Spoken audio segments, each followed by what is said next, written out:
Let's go to, I've got two questions, but one of Iran's paths to a bomb would be through its plutonium reactor at Arak. And indeed, in reading through some of your statements, Mr. Einhorn, you've referred to this reactor as a plutonium bomb factory. As I recall, this was the issue that the French were so concerned about when that negotiation began, when it looked like we were going to go into an interim agreement in November of 2013. They raised the specter of this, and the administration insists that these negotiations will cut off all of Iran's paths to a bomb. But I was interested when I read the testimony of Ambassador Edelman. You say that the administration has relinquished its effort to shut off Iran's plutonium path to a bomb by converting its heavy water reactor at Arak. And I was going to ask you, what is the state of play here, Mr. Edelman? Well, I suspect that Bob has a better fix on what the exact state of play is than I do, but it is clear that the administration has retreated to a different standard, which is to try and get the reactor rearranged, the core of the reactor rearranged in order to limit the production of plutonium rather than convert the reactor entirely. Mr. Einhorn.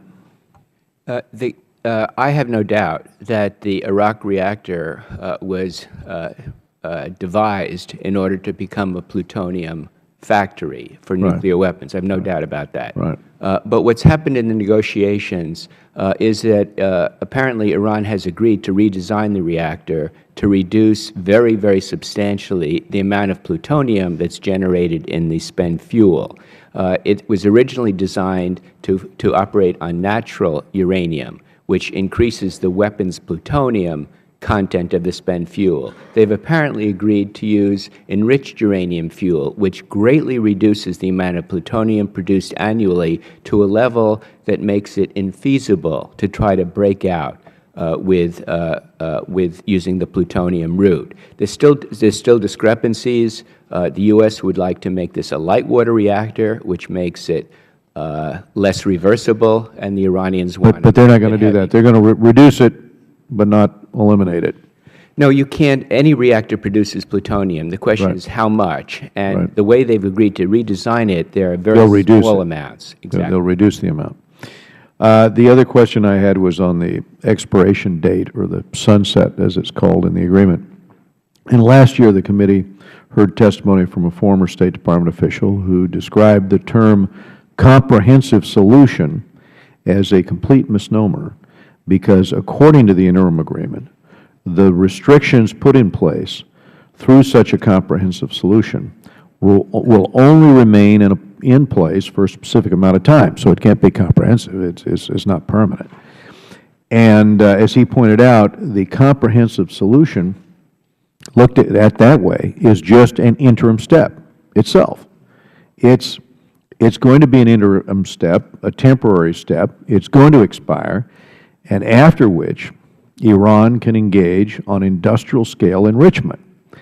And it could then undertake activities that Holland and Japan and Brazil are taking today. So, Mr. Einhorn, you testified that a sound agreement would last about 15 years in your viewpoint. But Mr. Hanna notes that the sunset clause kicks in even if Iran is led in the future by the equivalent of an Ahmadinejad 2.0, or even if it's still the top sponsor of terrorism. So as Iran continues to reach to dominate the region, what is an acceptable length of time for an agreement? I'll just ask the panel, since this is simply going to be an interim agreement, and after that it's going to, under their insistence, and of course they're looking for a time frame, I guess, less than 10 years.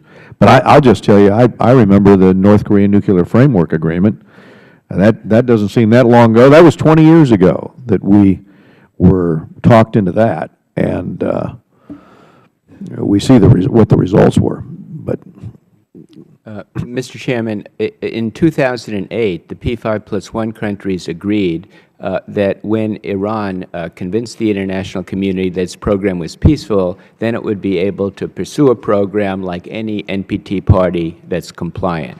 That was already in 2008. I think the sunset provision, frankly, is unfortunate. I would like to have it a permanent agreement, but that's water under the bridge. But I think it's important to it's important to make it as long as possible, and I say 15 years at a minimum. Yeah. But it's important to recognize that even after 15 years, there will be very strong disincentives for Iran to go ahead and produce nuclear weapons. They would still face the very strong threat of not just economic sanctions, but military attack by the United States and its partners. So it's not as if they're swinging free and easy at that point. There would still be strong deterrent against them going that route. Other members of the panel. I'll just say briefly on this. There's nothing permanent about this particular concession. One of the things that I suggest that the administration can do is go back and say, upon the expiration of the sunset clause, Iran will still have to go back to the UN Security Council as a sort of a probationary hearing, and they can determine whether it can then proceed toward industrialization of the program, and they can make that determination based upon an entire range of factors, such as other aspects of Iran's behavior. But I don't think this should be an egg-timer type agreement. Well, since the Supreme Leader says he wants 190,000 centrifuges, he's not thinking along the lines that you just articulated. Mr. Hanna.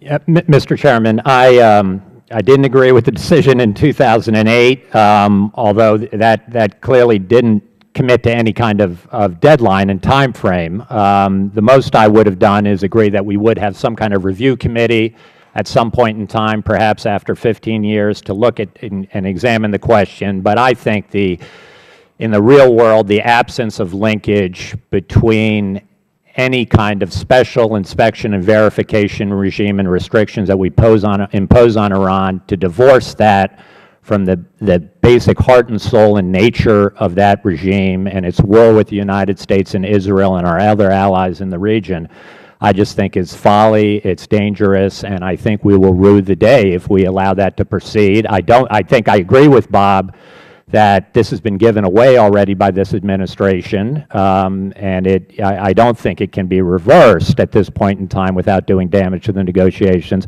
before you probably get a new administration in office. So we'll go to Ambassador Edelman. So my point about the 190,000 centrifuges, the Supreme Leader says is his objective, that would be okay under this scheme. I mean, if it goes 10 years after that, he's got he's in a position to move forward with his goal, right? That's my understanding, Mr. Chairman. I like the other panelists, I think, and I guess we're unanimous. All of us, I think, lament the fact that this is now part of the negotiation.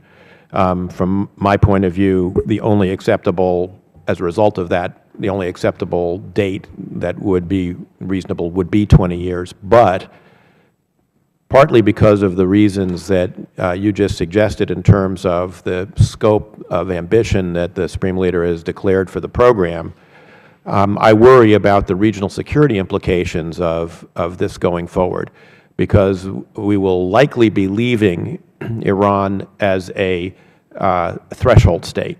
And that means all the other states in the region, notably including our allies, Israel, our Sunni Gulf Arab allies, are going to have to make a whole series of judgments about their security in a world where Iran is much closer to a nuclear weapon than it was in 2008, for instance.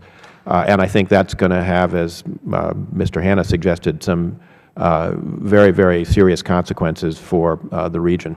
Thank you, Ambassador. Mr. Sherman.